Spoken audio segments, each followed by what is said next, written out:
Hello, what's up guys, how are you everyone? I hope everybody is well. Today I have on Honda Accord.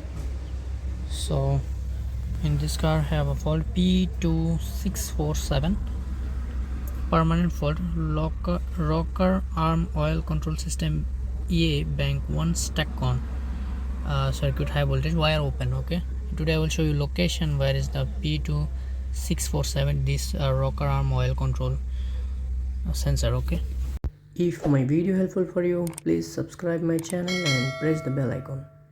Thank you. Bank 1 sensor A.